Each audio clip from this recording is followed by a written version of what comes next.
Welcome to the show, guys. We got an exciting one here for you. We're talking mid-round gems, and there's a big question mark here because we got a list of guys coming off in the mid-rounds, and we got to ask ourselves, like, are they draft worthy? Because I know the consensus in the Chiefs and Connor are recommending a couple of these guys.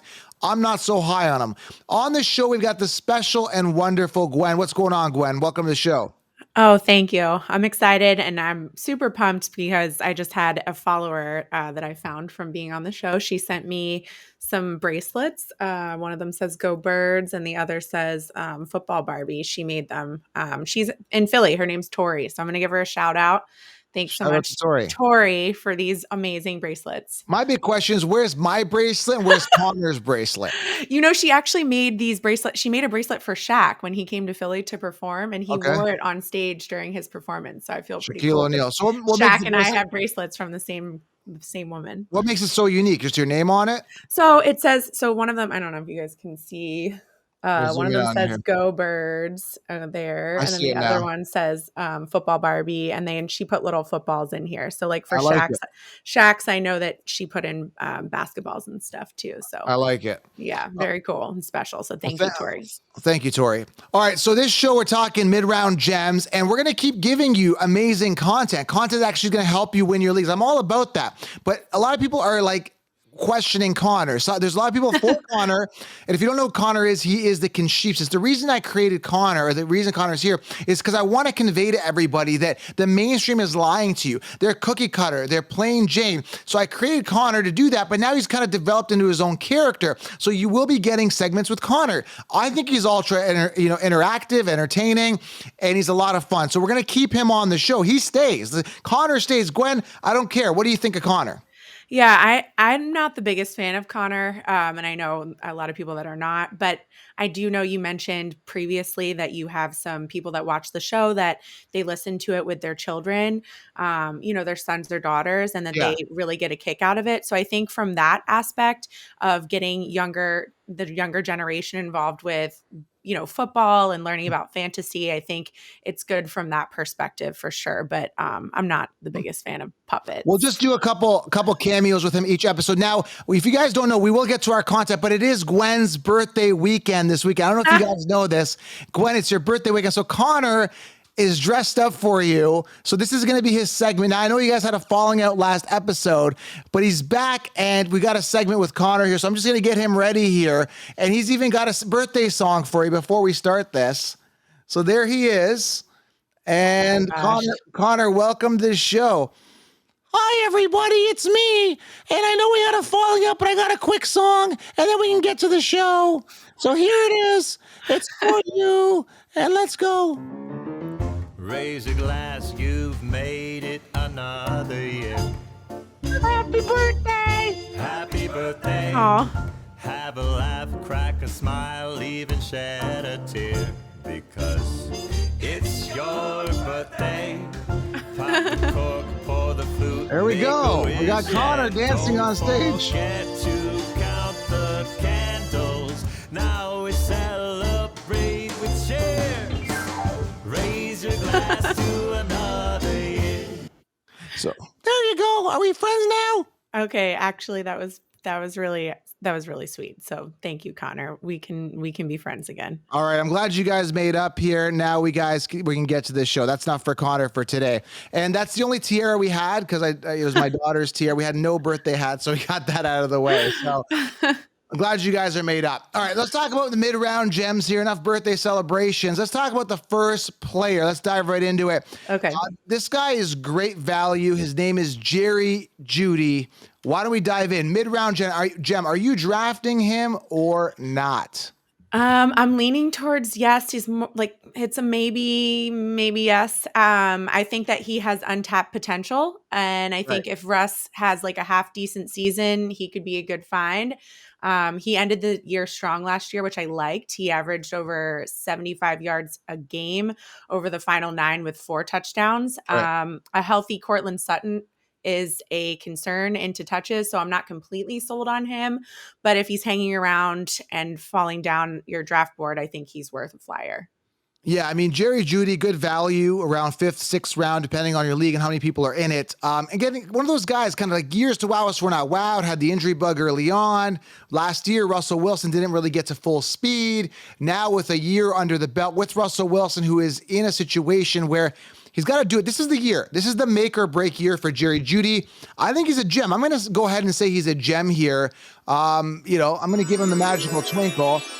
He definitely gets the gem. And again, the thing is, this is the make or break year for him. This has to be the year. He has to do it. So Jerry Jeudy, a gem for me. So he's a gem for you. Are you going to say gem or are you going to say no gem?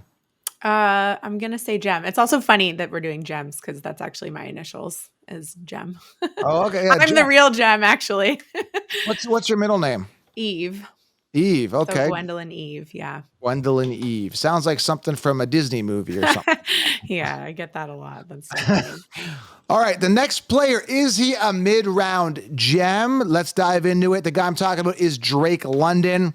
What are your thoughts on Mr. Drake London? I'm going to go definitely not a gem. I think bad offense with Ritter throwing the ball. I think Pitts and Bijan to contend for touches with him. I don't like it. I don't like that situation. But Pitts has done nothing. He had the opportunity, has done nothing so far. I don't trust him. I think Drake takes a huge step up this year. Volume's going to be there. And we are in a year where there's a ton of question marks at every quarterback. I mean, you got question marks with Jordan Love. You got question marks with Russell Wilson. I mean, is he going to bounce back? Aaron Rodgers' new team. All these rookie quarterbacks with CJ Stroud, Anthony Richardson, like it's crazy everywhere. You got to have some faith in somebody. So I'm hoping Desmond Ridder, who was a 3rd round pick last year, finally started to kind of get into a little bit of a groove with Drake London. That continues. Now you've got the amazing Bijan, going to distract, just the defenses a little bit, maybe some stack boxes this way, opening things up for Drake. I think it's going to be a good combination. I think it takes a step up. And remember, he was a 1st round pick. They love Drake. Like they invested high in him, and he made it out of the draft without them drafting someone else that's going to interfere. I love him. I think he's a gem, and I think he eats. So we disagree on this one. Yeah, he was only a date for me. Remember? Date, yes. Yeah, we did a draft, date, or dump or ditch show, and he was a date for you. So yeah, this is what makes fantasy so exciting because we don't know what these guys are going to do on the field, how it's going to translate, and that's when I can rip into you in the season after he crushes it, or you can come at me if he doesn't crush it, right? Yeah, I look forward to that. All right, next one here. A lot of people are going 0 RB, meaning no running backs early, loading up on the wide receivers, and then they're going with Rashad White as one of their top running backs, okay? This guy is coming off, where is he coming off? Like, I have no interest in him. Like round 5-ish, give or take. He is number 26 amongst running backs amongst running back rankings, right? He's ahead of guys like that I really like, including Zach Charbonnet. I'm not sold at all in regards to this guy, but let me know what you think of Rashad White. Yeah, I think he's a gem. I think I'm not high on him, but I think he's going to be the only guy getting touches there. If he falls down to the 5th or 6th round, I don't mind taking him there because I think he's going to get all the touches. They don't have anyone else there, and it's not going to be a great offense either. So it just scares me. I don't think a lot of people don't know this, but there is a sleeper that's buried on this depth chart that looked like a stud. Not a stud, but he looked powerful and he's strong. Sean Tucker. I'm stashing him. I'm fading Rashad White. Last year, 3.7 yards per carry, 481 yards on 121 attempts, and 1 touchdown. He was a round 3 pick. Yes, the opportunity is there. I'm just not sold that he is good enough. I'm going to take a flyer here on a deep sleeper. I'm fading White. I'm stashing Sean Tucker. Look him up, Google him, look at his college stats, and then you can thank me if he breaks out. But again, he's a deep stash, Sean Tucker, not guaranteed with any volume, but I'm just not sold on Rashad White being the guy on a suspect offense with a suspect quarterback. I'm just not sold on this offense. So you think he's a gem? Yeah. I think he's not. I think he's going to bust. I don't trust him at all. Yeah. Interesting. I disagree, but oh well. It's a fight. We'll see in the season. All right, another one I'm not a huge fan of, but he could be a mid-round gem for a lot of people.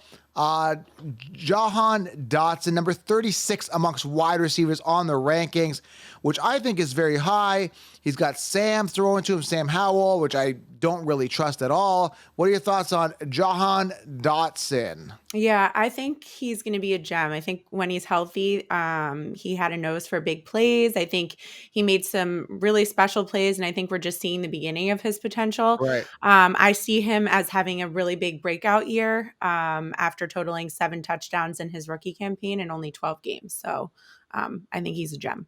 A lot of people are buzzing about him. I'm just not really a Dotson fan, who's a wide receiver 2 on his team. McLaurin, obviously the one there. Again, it doesn't get me excited, but he's got that kind of like breakout potential, that upside a little bit. Again, a lot of this is predicated on how Howell does. Another suspect quarterback in a situation where it's like, what do we expect? What's going to happen? So many question marks at quarterback, and there's so much uncertainty. Like, there's a lot of question marks even about Lamar Jackson, who had 2 years where he didn't throw over 3,000 yards, played 12 games in each of those 2 years. It's like, how's he going to do, right? How's Justin Fields going to do? Apparently, there's buzz about him being one of the best running quarterbacks. His teammates are saying this. I don't know. It's so weird at the quarterback position, and that's really going to ripple down in some of these players. So for me, I'm fading Dotson. He's a no for me. Let us know in the comments. Again, I want to make this super interactive. Let us know. Next guy here, we've got a guy who just made it to a new team. I'm not crazy about him. I think Jim was liking him. Jim liked him. But DeAndre Hopkins, what are your thoughts on him? Treylon Burks is there. He's supposed to be the one. Tannehill's supposed to start. They drafted Will Levis, who wasn't looking as good in training camp. DeAndre Hopkins, old face, new place. Let's call it that way. Yeah, I think on the last episode, I talked a lot about him. He's a yes for, I know you don't feel this way, but I feel like he's a yes for me. I think I love the value here, getting a wide receiver 1 with a veteran quarterback. Like I mentioned on the last show, he was on the field last year, or when he was on the field last year, he was very effective, but he missed the first 6 games due to the suspension.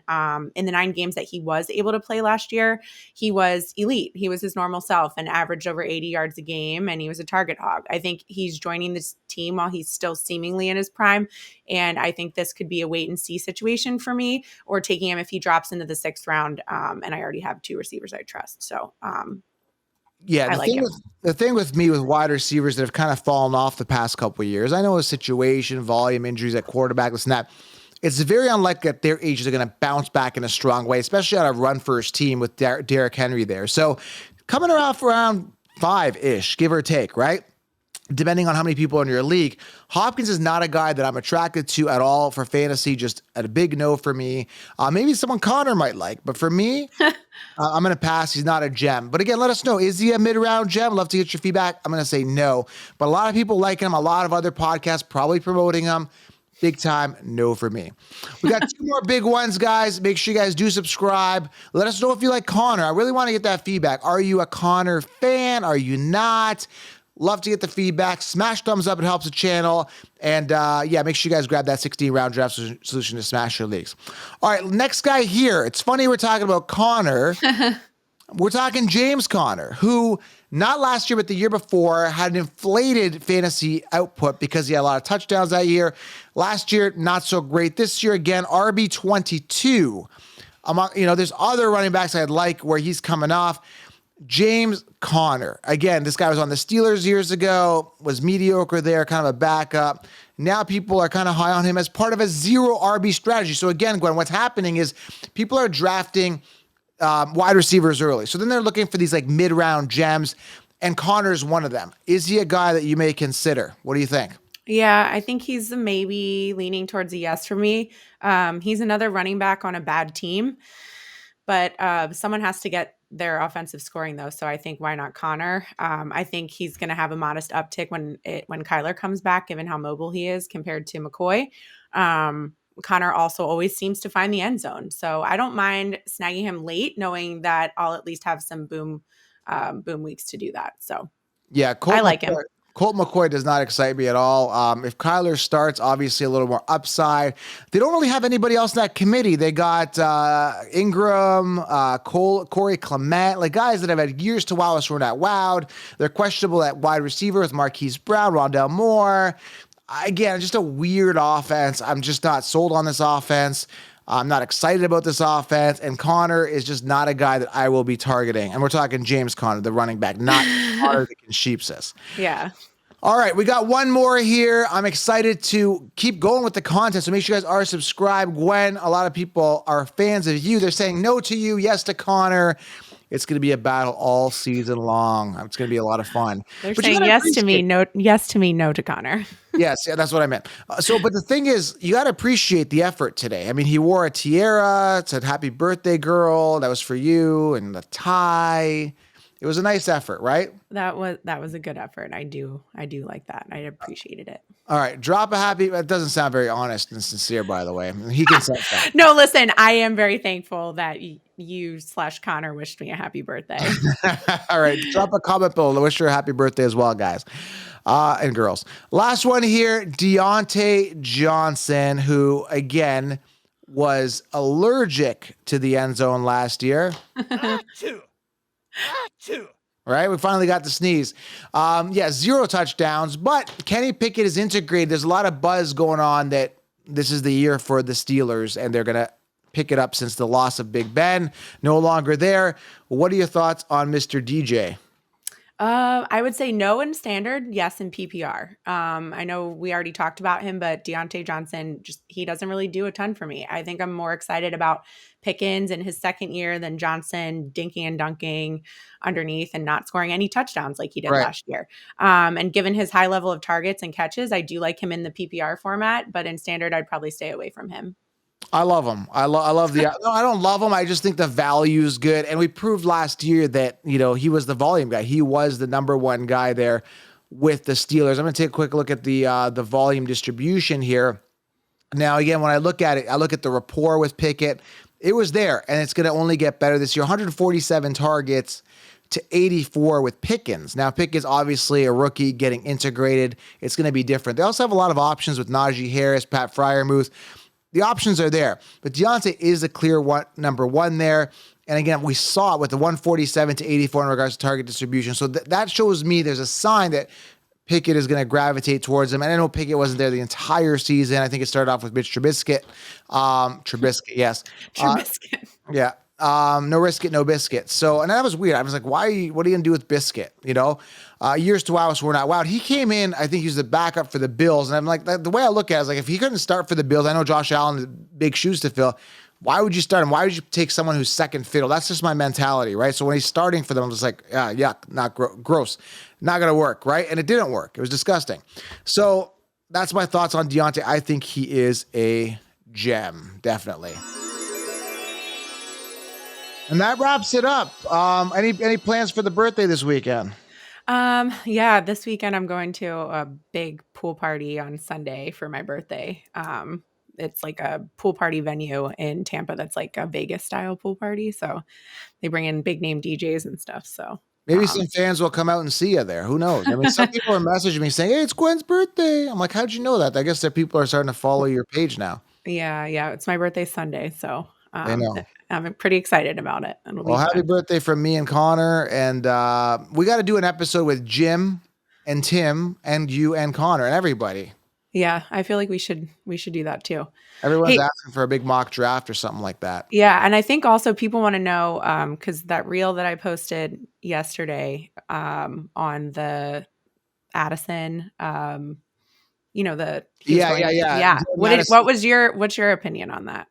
You're young, you're talented. You shouldn't be, you're not even drinking and driving. You shouldn't be street racing. What was that? 140 over 55. That gets your car impounded. Like you just can't be doing that stuff, right? Yeah. Again, these kids are like, because they're kids, right? They're young people, young guys that like come into this money and they're like, yeah, I'm gonna go buy a Lambo, and then like, boom, I gotta just race it and feel like you gotta understand they're young, right? They're just like giddy about doing this stuff. They're not thinking, right? I remember I was young and it happens, but you got to start thinking, man. You're in a position where you want to succeed. You can't look bad. You got a whole organization behind you. You got to be smart, especially being a first round pick. Very unprofessional. Yeah, I agree. I also have to think of it. I'm like, when I was that age, would I have done that? No, but women mature much faster than men do. So no. Yeah. I do not agree with speeding, and especially if I was maybe on the highway, but not in a residential area. I don't know. Was it a residential 55? What is that? That's pretty high. It's highway, isn't it? That's decent. Yeah. I don't know. I I definitely, I mean, I have had my fair share of speeding tickets for sure, but never that Yeah, far don't over. speed that much. That's Yeah. ridiculous. Go to Yeah. a track or something where you can do it properly and legally. Yes, exactly. All right, guys, there's some mid-round gems. Let us know what you think. Are they mid-round gems? Some of them I don't agree with, but the Conchiefs are telling you to draft them. That's where their ADP is for some of these guys in around the mid-rounds. Subscribe, guys, thumbs up, and make sure you grab the 16-round draft session. Gwen, we are out. We'll talk soon. All right, bye.